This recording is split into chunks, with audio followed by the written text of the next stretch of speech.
Welcome to Free Thoughts. I'm Aaron Powell. And I'm Trevor Burrus. Our guest today is Andy Craig. He's staff writer at the Cato Institute and a frequent contributor to libertarianism.org. Today we're talking about a fascinating essay he recently published with us on the causes and dangers of minority rule. Welcome to the show, Andy. Hey, good to be with you. Can you give us a sense of how bad partisan polarization has gotten? Sure. There's a lot of different ways of measuring it. One that you see a lot is because it's easy to quantify, is in Congress, you'll see a chart that shows how often they vote with each other and how much crossover there is in the middle on votes.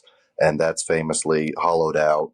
But I think more than that, there's just a broad sense of how deeply embedded it's become culturally, that it didn't used to be as all-consuming as it is now, and that it's become kind of more central to people's identities in a way that it didn't used to be. And that, religion and what region you live in and all those sorts of things have been subsumed into, red-blue tribalism. It seems sometimes that there's like two types of takes on this and then a gamut between, because we all talk about this a lot, especially over the last decade, 5 years. Some people want to say this isn't as bad as it's ever been, or it's been worse pre-Civil War. There's been a lot of discord in American politics at different times, obviously Civil War being the worst, but even the years after that, there's pretty discordant even in the first decade of the country, of how much the Federalists and anti-Federalists hated each other. So are you more on the side that this is just sort of a pattern of America, including the urban versus rural aspect of that, or you think that this is going in a different and worse direction? I think it's not worse today, but it's different today, in ways that the previous, obviously it's true. We were a more divided nation when we were shooting at each other on the field of Gettysburg. But what has happened is that it used to be there was a kind of there was a mixture and a diversity in American politics from different regional angles, different religious groups, and so these things formed themselves into two big camps, which usually, though not entirely, aligned with the two major parties, and that would often become very heated and contentious. But it wasn't this total sorting into basically two very homogenous kinds of identities, where rural Republican and urban Democrat is the same thing wherever you go in the country. They vote the same, they care about the same things, they consume the same media, and that is new and different. And that came about partly kind of from the age of mass communications, which had a tendency to nationalize debates. And you saw it first with radio and then television, and now kind of on steroids with the internet. And so I think it's certainly important to keep the perspective that we are not on the verge of the Civil War. We are not seeing the kind of large-scale political violence that we have seen in this country at sometimes in the past. And so you don't want to get too apocalyptic about equating it to those things.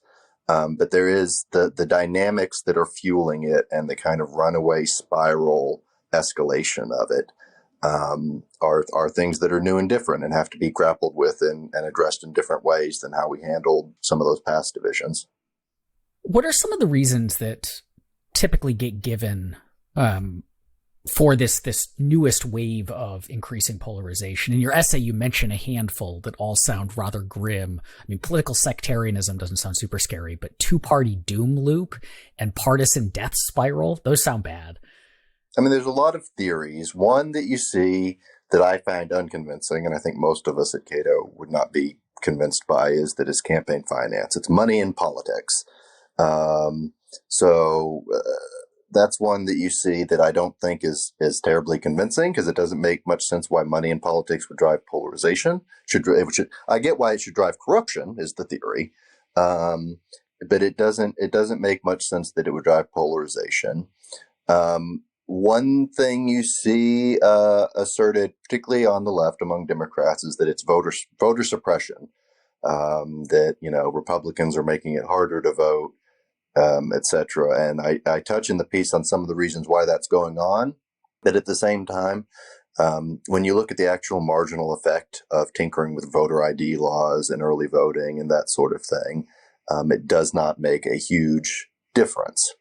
The other really common one you see, and as I just mentioned, I think it has something more to do with it, is change in communications technology, the rise of the internet and social media, which has allowed kind of there's no more gatekeepers. It's kind of a disintermediated blob that does not have the hierarchy that it used to have. And so that, in particular, is one of the things that has subsumed regional differences, which used to be kind of the big check on this. America's always had a two-party system, but the reason it used to be very loose, big coalition, the two major parties.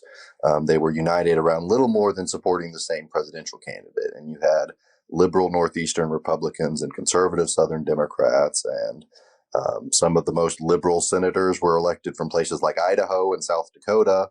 And Reagan was governor of California.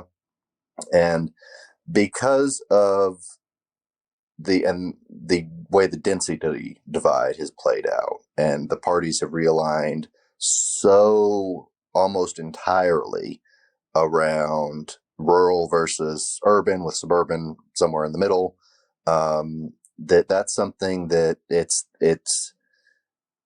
just becomes all consuming because it applies everywhere. And so that's I think that's part of what is happening. But there's no shortage of people say, well, it's war and foreign policy that is, any issue you could name that somebody cares about. There's somebody out there arguing that because we're getting that issue wrong, that's what's tearing us apart. And I think you really have to zoom out a little bit further than that. You can't harp in on any one policy area and really see the big picture of what's driving this. Your essay, it talks about polarization, but the thesis of your essay is a little bit different of like how this is working today. And the title is Minority Rule as a Threat to Liberty. So what do you mean by minority rule in this context? In American politics, we have a rather unusual situation compared to what we would think of as the other major liberal democracies, Western Europe, East Asia, places like that.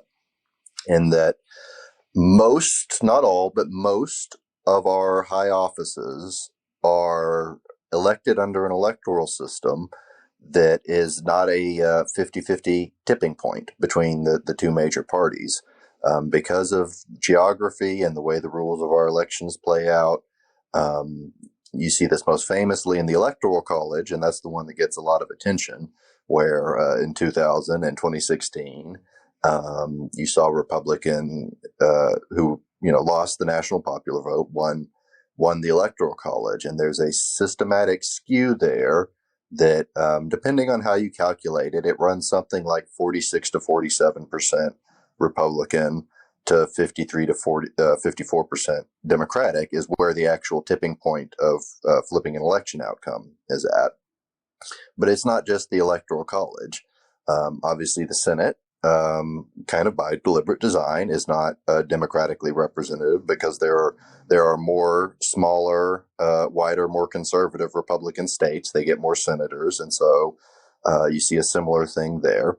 But even in the places that are supposed to be Democratic, popular representative branches, the House of Representatives and the state legislatures, you get the numbers are actually very similar. In some cases, they're worse.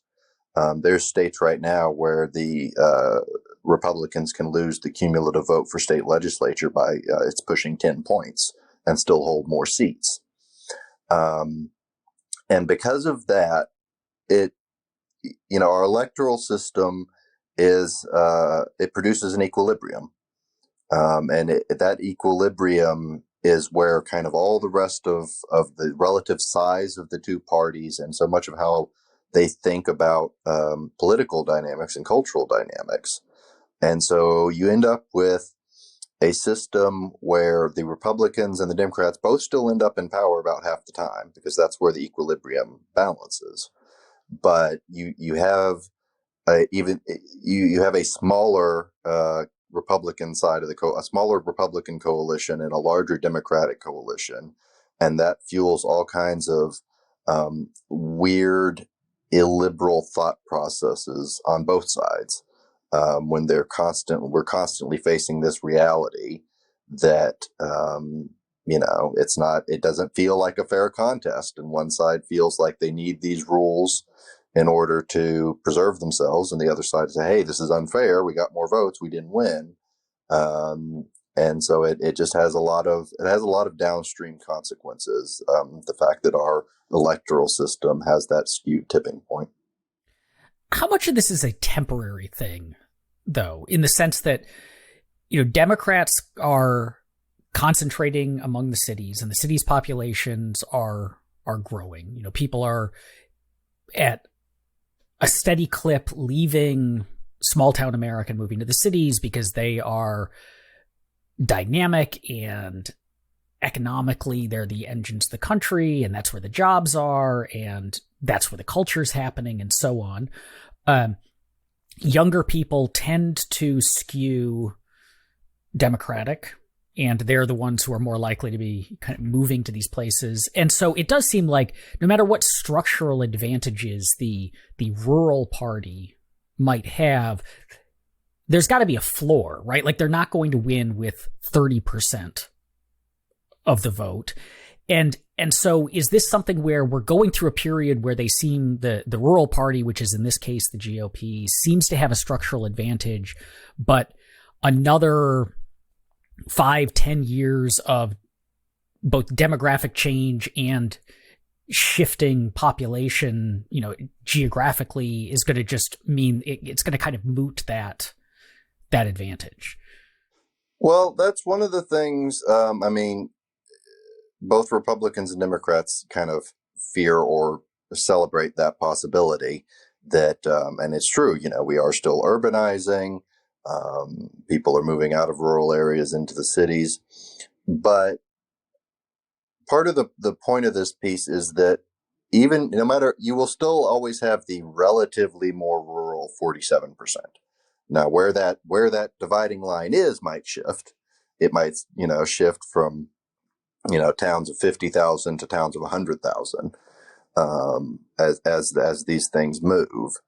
But you will still, I don't think it's just a passing thing, and it could actually make it worse, because one of the things that can happen is that you end up with a larger urban population that is then even more underrepresented, because you get, yes, you will, every 10 years redistricting comes, and there will be a reallocation of seats, and things will shift, and partisan coalitions will shift.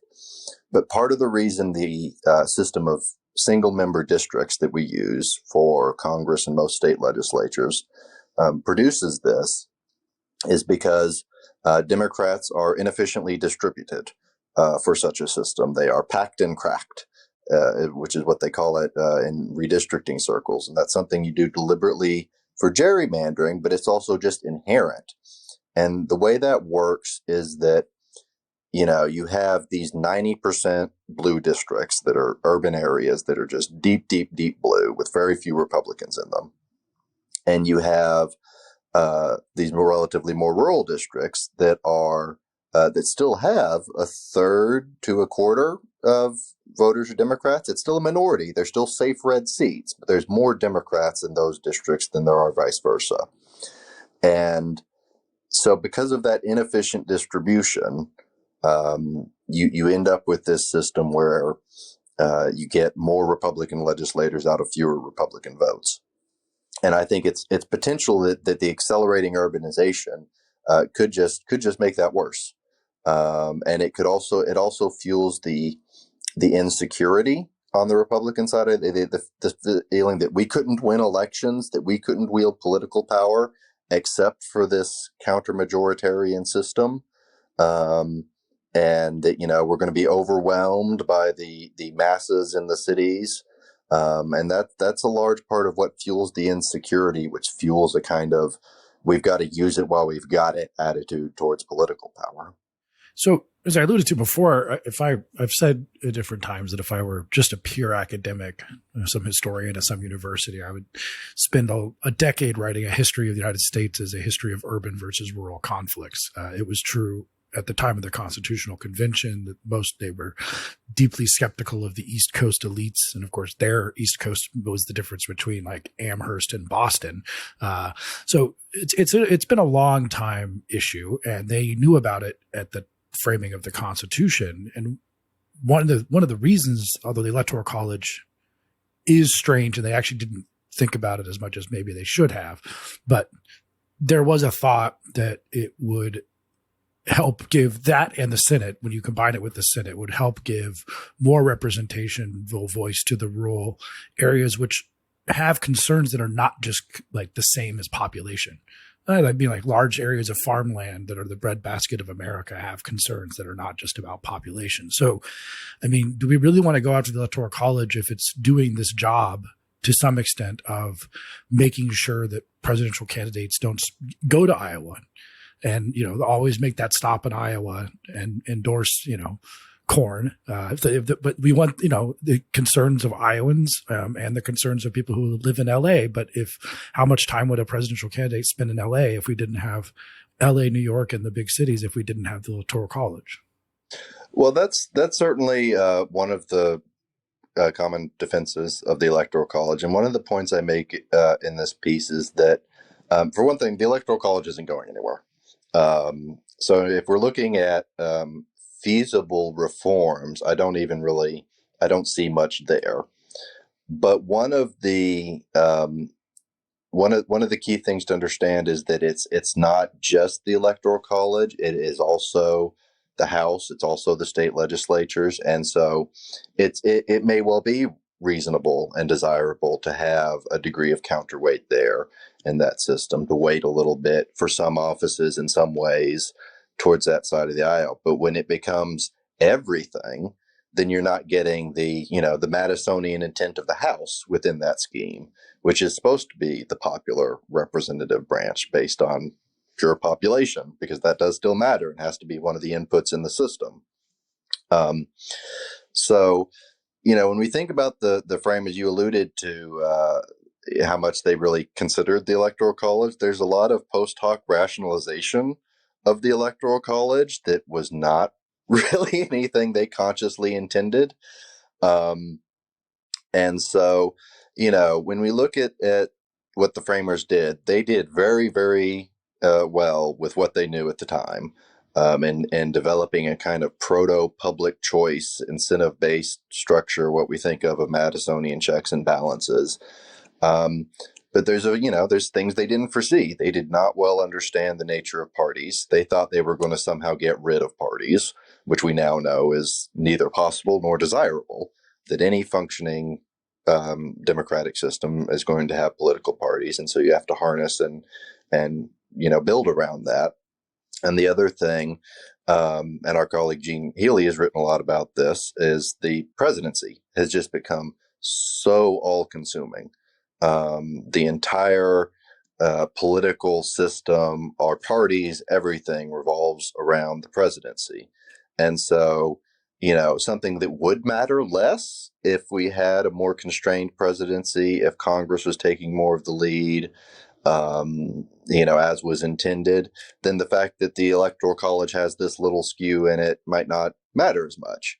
It would not be as contentious. It wouldn't be the thing that drives where political coalitions form to the degree that it does. And so that's when I'm looking at reform, I really think the place to start is from the bottom up. The Electoral College is not going anywhere. The Senate is certainly not going anywhere. Even the system we use for the House is pretty deeply entrenched. It's theoretically changeable in some ways without a constitutional amendment, but I think it really has to go to the state level and kind of boil up from below. And that's why I think there's a lot of good stuff happening with possible electoral reforms, more proportional, more multi-party systems, things that allow geographic minorities to still be represented, which is a thing our system really lacks. If you are a Republican in the city, or if you are a Democrat out in the farmland, you basically don't get any elected representatives in high office. The one thing and the one interesting exception from a lot of these trends is actually state governors. And you see that in how state governors are less polarized. You see more cross-ticket voting for governors. You see more moderate governors. You see more governors who win, Democrats in red states and vice versa. So I think but if you're talking about, legislators, which I think is where the primary emphasis on representation is supposed to be, there's a lot lacking there. Something that occurred to me as we've been having this conversation, especially this last bit of it, is as libertarians, we are fans of methodological individualism, treating individuals as opposed to collectives. But so much of this very conversation and these arguments feel like they assume a high degree of collectivism, that there is something like unique about a person from Iowa, and a person from Iowa, by nature of being from Iowa, is like fundamentally different from a person from Massachusetts. And we need to make sure that Iowa, which is defined as within this border, has its interests represented, as opposed to the individuals who may have, not all Iowans agree, and not all Republican Iowans agree on a whole range of things.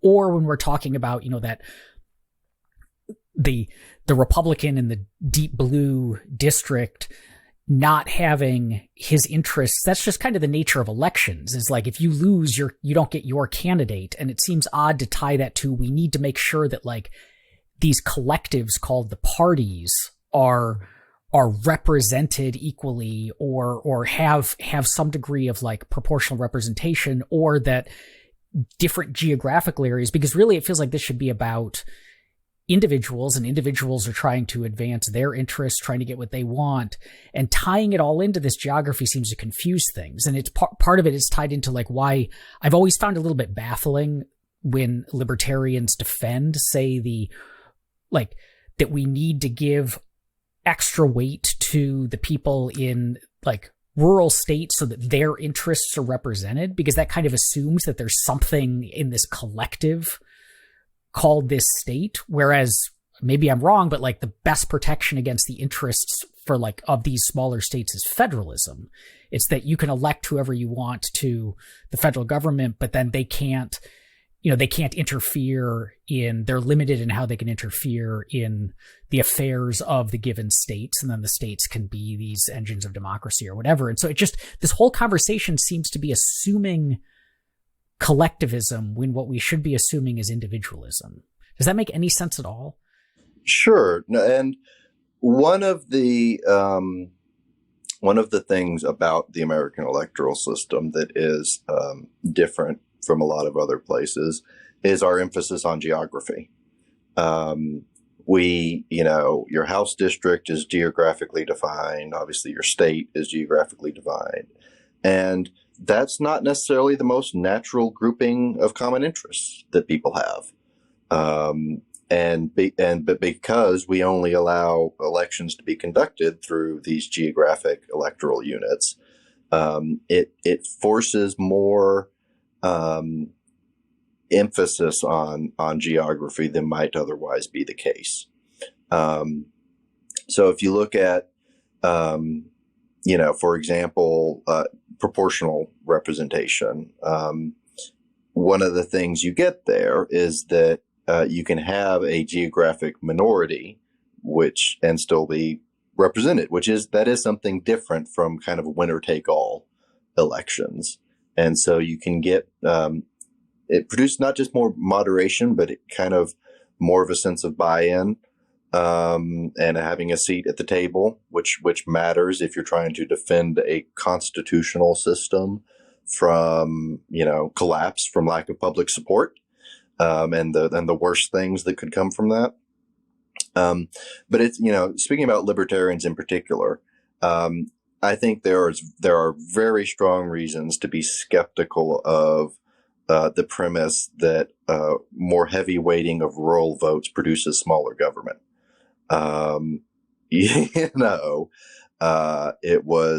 It's rural voters who want farm subsidies, rural voters who, tend to be more supportive of military spending.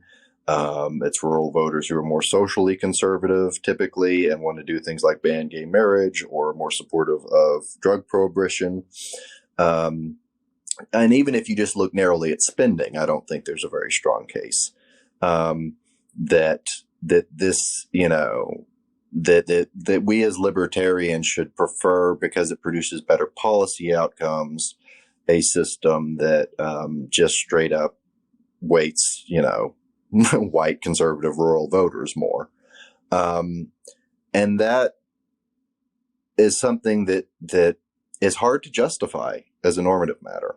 And so one of the things this system forces, setting libertarians aside, it forces Republicans and conservatives to do, is to come up with rationalizations for why this minority is more entitled to govern. And that can lead to some very dark places. Once you're getting into the business of the populist poison of these are the true people, this is the real America.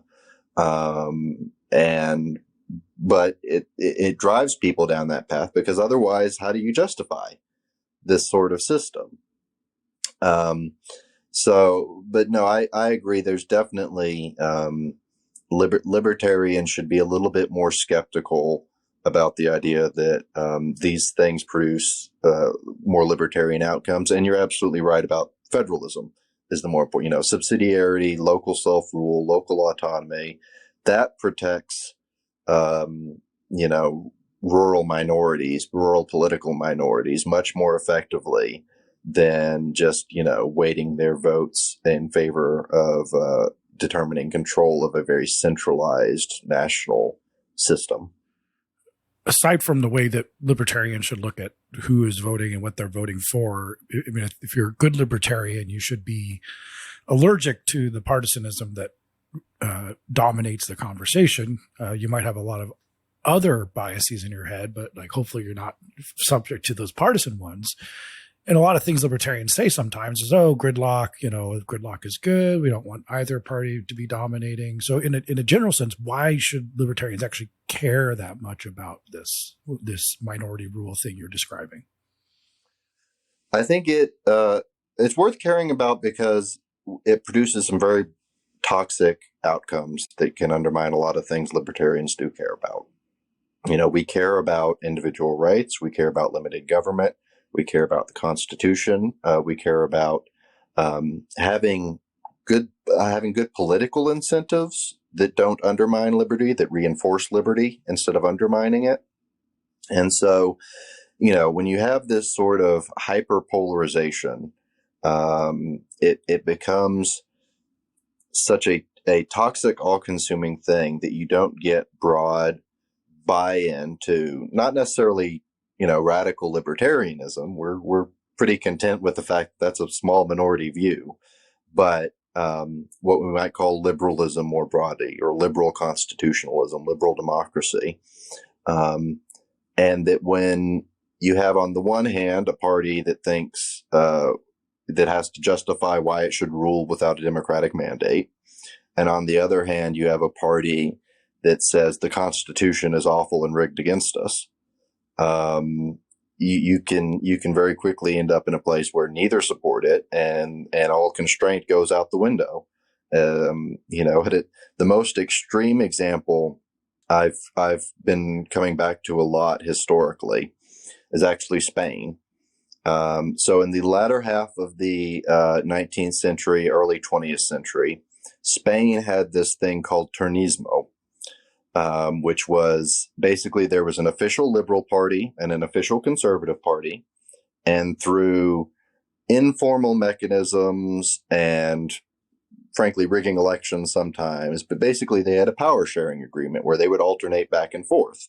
And this seemed to work fine until it kind of spiraled out of control. And, you had the breakdown of liberal democratic norms. Things escalated through a few military coups. And by the 1930s, you had fascists and communists slaughtering each other. And that's that's a place certainly no American or no libertarian would want America to go.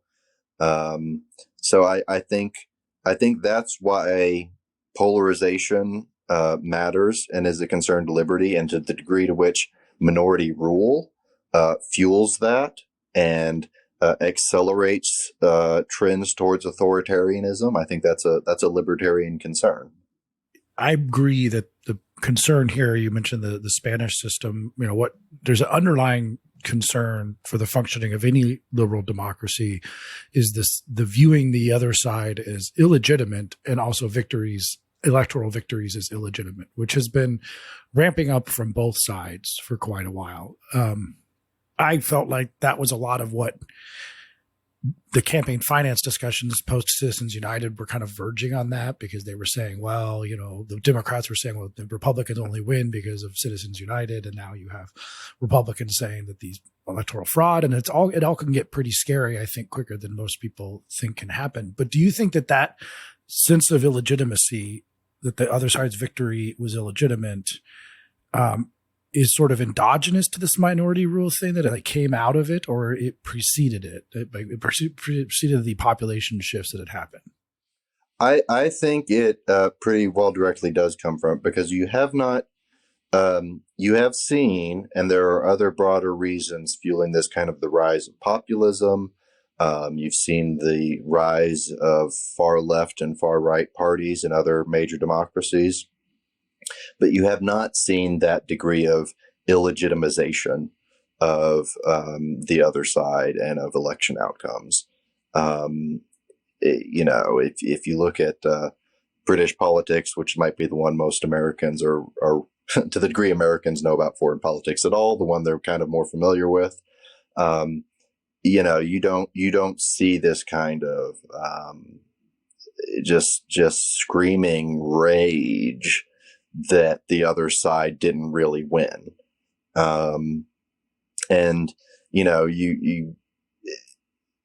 We saw on January 6th, libertarians are rightly skeptical of, majority rule sanctifies everything. All we need is more democracy and 50% plus one rule.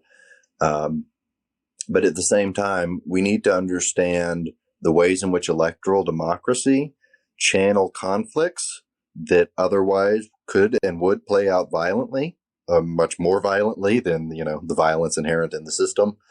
And it's fragile. January 6th really did underscore, be honest, if Trump had not backed down the way that he did after, he kind of got scared into it and sort of backed down after January 6th. If he had urged on, I think we very easily could have seen large scale political violence in the United States. And that's something we've gotten maybe a bit too comfortable in assuming isn't a possibility, and that our system is so stable, our Constitution is so secure, it couldn't happen here. But, when you see a breakdown of electoral democracy, it goes there very quickly. When people feel that elections are stolen, they will get violent about it. How much of this stolen election narrative is the result of the geographic sorting that we're seeing and the media landscape sorting that we're seeing, so that you can have someone who lives in a place where they, we all live in or around Washington, D.C., and the district has, I think Biden won in the 90s, Like it is, you could live in DC and never meet a Republican, you know, and never talk with one. And so you get like everybody is supporting Biden, or you can live in these rural small towns and everybody, and that we have, I mean, it's kind of insane that we sort geographically and politically, and that political opinions map to like where you happen to live on this plot of dirt. It's like conceptually doesn't make a lot of sense, but that you just kind of, it's easy to talk yourself into thinking there was fraud because you don't know anyone who voted for the other guy, and you can turn on the TV and hear all these people telling you this. And so is this something where this is happening because of these structural things in the way our political system is arranged, our electoral system, or is it just that we've kind of sorted ourselves and now we are closed off to anyone who thinks different from us, and so we kind of assume that our side is maybe bigger or more powerful than it actually is?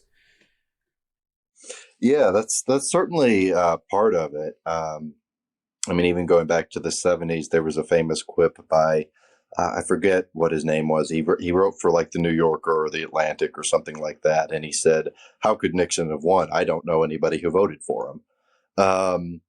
And that's absolutely the case. And it goes, in both directions. You're right about DC, but it's absolutely the case if you live in rural small town Arkansas, like where I came from. You might occasionally encounter a Democratic voter, but even they will be conservative Democrats. And so it is very easy to become immersed in this narrative where you look around and everybody in your whole world is on one side of this political divide. So how could it have legitimately played out any differently? When you see the numbers come in, and it turns out you actually did lose. And I think part of that is that we also have the paucity of voices, that, we don't have the rural liberals and the urban conservatives like we used to, not just in elected office, but in the political media and culture. It has become so strongly sorted that you don't see the kind of the countervailing, the opposite bucking the trend sort of voices, and those can be key to bridging that gap. And it's not. I mean, this is, and you see, I think there's actually a demand for this. So one of the things you see is that coastal liberals love to latch on to any time they can find a rural conservative, particularly religious figure or clergyman who will side with them on immigration or abortion or whatever the issue is. And on the flip side, Republicans, I mean, look who their last president was. He was not from rural Iowa. He was the class trader who, was the billionaire from Queens. But who turned on the elites. Or if you look at Tucker Carlson, who is, a silver spooned kind of New York elite media figure, or JD Vance, who worked for Peter Thiel, and all these sorts of things. People like to latch on to that as a kind of, own the other side thing. But partly it's because I think people realize it's oddly underrepresented, and it upsets this sort of dichotomy narrative. And I think it would be healthier if we had more of that, and if we had a system that encouraged that sort of diversity and mixing a little bit more. In terms of addressing like possible solutions, especially when it comes to electoral laws themselves, anything that would influence a electorate, everything. I mean, we've been fighting these fights I've been involved with many of them at the Supreme Court for a decade. And even moving a polling station can cause people to just lose their minds because it's now 5 blocks further. And so maybe that will affect Democrat votes more than Republican votes or something. Obviously, things like voter ID and gerrymandering makes people go crazy. But they're going crazy in a very what they perceive as their immediate short-term interest for the next election. I feel like that's usually the biggest concern that they have. And this makes it all very difficult. And it makes me honestly pretty pessimistic because it's very hard to write the rules of the game while the game is being played. You can do something before the game starts and say, do we all agree that they should be voter ID in almost like a Rawlsian original position?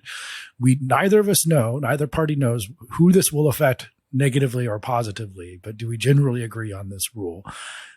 I see that to be very difficult to do and just increasingly difficult to change any electoral law. So it makes me pessimistic. I don't know where you comment on that. No, it's certainly the case that it is very difficult to find things that can get cross-party support. And, I mean, even relatively little things, like I said, tinkering with early voting hours or voter ID rules and that sort of thing, that wouldn't even touch most of the stuff I'm talking about here. But you're right. It just drives people crazy. And certainly there's a big role here for the classic libertarian critique, which is that if government wasn't doing so much, we could fight about it less. And that is, certainly a big, important part of it. And also decentralizing so that it's not all at the national level. I do think there are some good prospects for reform that are starting to bubble up. One of them is ranked choice voting, which is probably the one that has gotten the most traction. It was adopted in Maine and it was adopted in Alaska in a slightly different version, and it's been adopted at the local level in a bunch of places. For listeners who don't know what that is, could you just quickly sketch how that works? Sure. Ranked choice voting is also known as instant runoff. It's when instead of picking one candidate on your ballot and the one with the most votes just wins, you rank them. And then it goes through this process where the lowest performing candidates are eliminated. Their votes are reallocated according to their voters' second preference. And so what you end up with is a system where nobody gets elected until they clear the majority threshold through this process, as opposed to what you have now, where you have a three-way race. Somebody can win with 40%, 38%, something like that. And so one of the things it encourages less negative campaigning, because you have to appeal to be the second choice or the third choice, or as the case may be, of the other candidates in the race. It's a little bit, not radically, but it's a little bit more conducive to having multi-party participate, more than two parties participating in an election. It gets rid of the spoiler effect. And so to narrow in just on case one particular example of how this passed or how it was adopted, in Maine, they had a governor, Paul LePage, who was elected, I think it was under 40% at least one of the times, but twice in a row he was elected on very, very short of a majority. And it was because there was it was an independent or a left-leaning third-party candidate who did very well and was a spoiler. And so then they did, it went back and forth through the legislature and the courts and stuff a lot of times, but ultimately what cemented it was being able to do it through the initiative process. And that's something in the states that have it. I think that's where a lot of the prospects for adopting various reforms is going to be through the initiative process, because that by design lets you bypass the incumbent legislators. And there's a lot of things that are popular, but are not in the interest of the majority party in a given state. So I think that's the case with a lot of electoral reform. One of the other ideas is nonpartisan elections, which is overwhelmingly popular. If you ask people about it, they love the idea of nonpartisan elections. But only one state right now, Nebraska, for historical reasons, currently has a nonpartisan state legislature. So that's the kind of thing that could be adopted. You could have potentially a state decide to use a more proportional representation system, which is where you vote for a party list and the seats get allocated according to the total number of votes that each won, which is a very common and popular system overseas, but is been pretty foreign to American politics. So that's a potential something that could be done at the state level, potentially bypassing incumbent office holders. So I think, one of the things I mentioned in the article, there's a lot of pros and cons to these different reform possibilities. And even all the way up to there's the National Popular Vote Interstate Compact that some are trying to push through for the Electoral College, which I'm pretty iffy on constitutionally and merits wise. But I think it's important that there just needs to be experimentation. There needs to be, American states have a lot of structural constitutional autonomy to decide how they run their own elections, including their elections for federal office, but particularly for all their state offices. And to a large degree, it's kind of been a blind carbon copy of the federal system but it doesn't have to be. So I think we're starting to see the prospects for state level reform and experimentation come through, and that if there is a way out, if there's a reason to not be so pessimistic, I think that's where it's going to come from.